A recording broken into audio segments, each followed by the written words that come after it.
Chers amis, bonjour. En méditant les textes bibliques de la liturgie de ce 7e dimanche de Pâques, je me suis dit que dans le cas des apôtres dont il est question au livre des Actes, et dans le cas de Jésus dont il est question dans l'Évangile, on se trouvait le jour d'avant.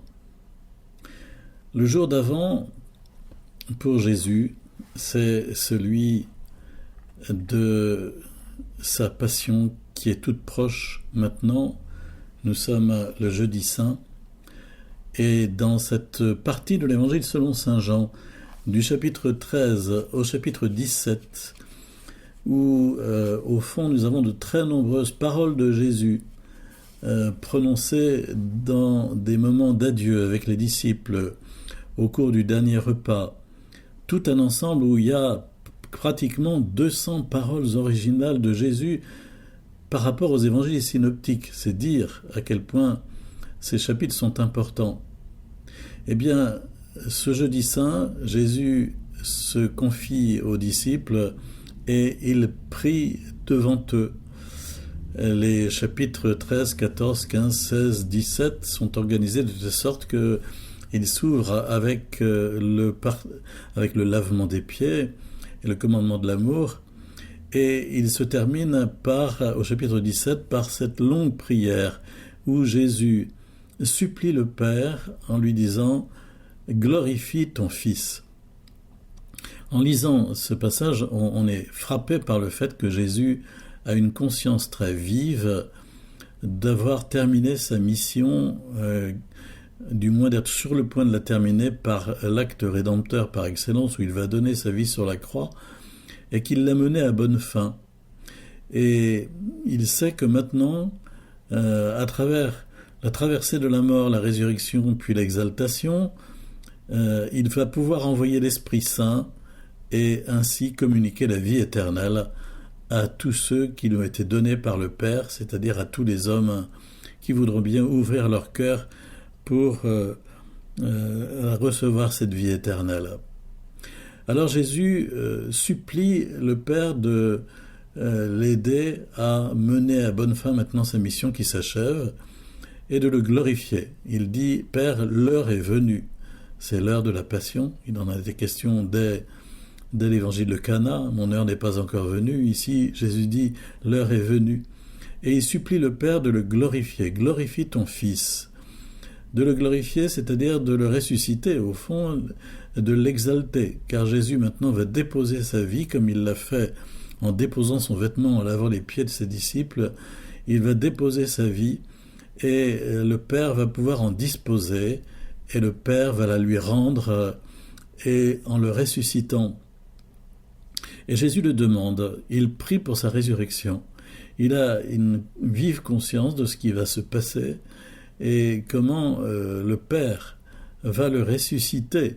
Il ne faut pas croire que Jésus soit allé à la mort sur la croix sans savoir que le Père allait le ressusciter. Ça n'enlève rien à sa déréliction et au chemin de descente aux enfers qu'il va accomplir. Mais Jésus savait que le Père allait le ressusciter. Jésus avait rappelé Lazare à la vie quelques heures plus tôt. Et donc, il n'était pas sans savoir que le Père pourrait lui-même le ressusciter. Et donc, il le demande très simplement à son Père, « Père, glorifie-moi maintenant auprès de toi, donne-moi la gloire que j'avais auprès de toi avant le commencement du monde. » Jésus qui sait d'où il vient et où il va, il passe de ce monde au Père, il est venu du Père, mais maintenant il retourne au Père, et il demande au Père de lui redonner la gloire qu'il avait auprès de lui avant même le commencement du monde. C'est vraiment saisissant comme prière. Et ce faisant, Jésus prie non seulement pour lui-même, mais aussi pour ses disciples, pour le petit groupe des 12 qui est là avec lui, peut-être plus largement d'autres encore, et Jésus va demander qu'ils soient gardés dans l'unité. Père Saint, garde mes disciples dans la fidélité à ton nom que tu m'as donné en partage pour qu'ils soient un comme nous-mêmes. Voilà, ça c'est le jour d'avant pour Jésus, le jour d'avant la croix, le jour d'avant la résurrection, le jour d'avant la Pentecôte. Et dans la première lecture, qui est tirée du livre des Actes des Apôtres, au chapitre 1er, verset 1, verset 12 à 14, alors que l'ascension vient d'avoir lieu, Luc écrit: les apôtres, après avoir vu Jésus s'en aller vers le ciel, retournèrent au mont des Oliviers, à Jérusalem, qui n'est pas loin. La distance ne dépasse pas ce qui est permis le jour du sabbat.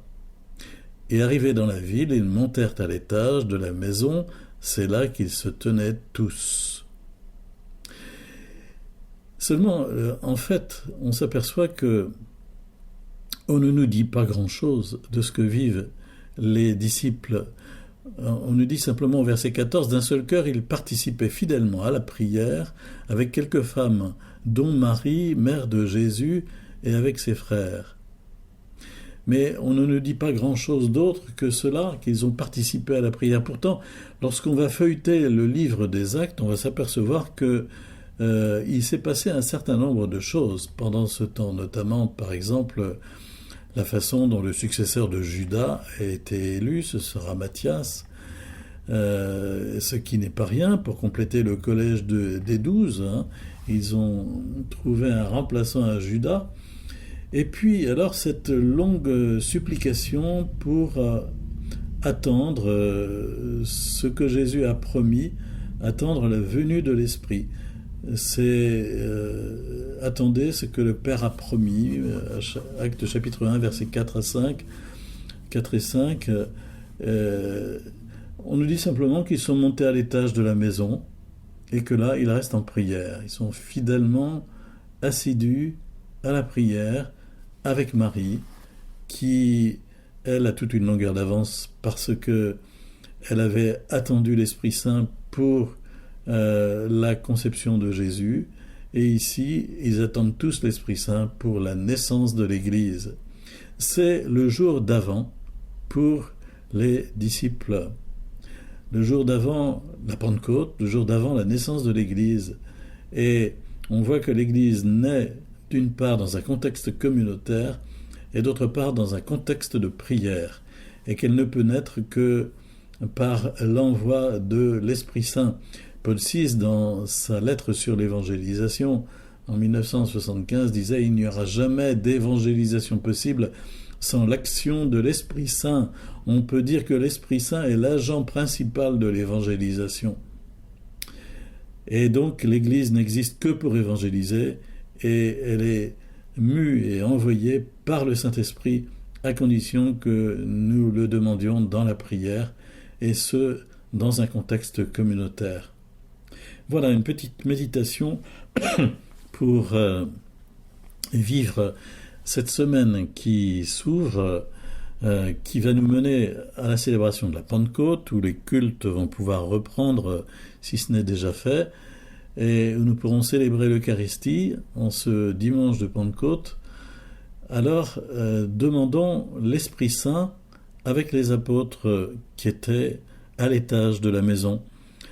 Que cette semaine soit aussi une semaine de prière où nous supplierons le Père d'envoyer l'Esprit Saint sur nos communautés locales, sur nos paroisses, afin que nous soyons évangélisateurs pour nos frères et sœurs qui, avec nous, ont traversé cette épreuve du confinement et ce temps un peu bizarre que nous avons vécu et qui va modifier probablement longuement notre façon de vivre. Oui, que l'Esprit Saint nous soit donné pour que nous puissions vraiment être guidés, fortifiés et mus de l'avant